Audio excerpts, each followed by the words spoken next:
সুপ্রিয় দর্শকবিন্দু, আজকে কিন্তু দিনের মনোবল পরিবেশ অত্যন্ত সুন্দর, অনেক বাতাস বয়ে যাচ্ছে। আমি দেখতেই পাচ্ছেন একটি কলা গাছের নিচে বসা আছি, অনেক ভালো লাগতেছে। পরে চিন্তা ভাবনা করলাম তো একটু অন্য জায়গা থেকে ঘুরে ফিরে আসি। তখন হাঁটতে হাঁটতে বরফ চলে গেলাম, সেখানে যাওয়ার পরে দেয়া একটা চা খেলাম। চা খাওয়ার পরে দেয়া চিন্তা করলাম থেকে একটু কিশোরগঞ্জ থেকে ঘুরে ফিরে আসি।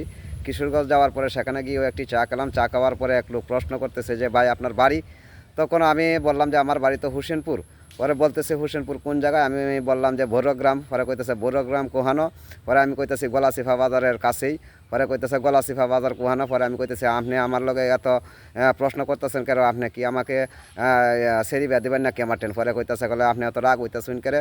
পরে আমি কইতেছি রাগ হইতাম না, অনেক প্রশ্ন করতেছেন কী দরকার আপনার? পরে কইতেছে ভাই আপনার গ্রামটা চিনতাম, তো আপনি অত রাগ হইন কেরে? পরে মনে করুন যে আমি আঙ্গুলটা একটু বেহা হলাম, কারণ ওই লোকটাকে আমি সহজে বোঝাইতে পারতাম না। আঙ্গুল বেহা হয়ে পরে মনে করুন যে কইতাছি যে মনে করুন যে দল্লা মানুষের গলাত কইতাছে, কলে হ্যাঁ দল্লান গলাত। পরে আমি কইতাছি যে ওখান মারলাম একটা চিফা। হ্যাঁ কইতাছে মারলাম চিফা। পরে মনে করুন যে আমি কইতাছি ওখান তো চিনে রাখছুন গলা চিফা, কইতাছে ওই ওখান চিনছি। তা সুপ্রিয় দর্শকবিন্দু, তো মানুষকে সহজভাবে বোঝানো যায় না, একটু আঙ্গুল বাঁকা করে বোঝাতে হয়। এখন কিন্তু সহজেই বুঝে গেছি।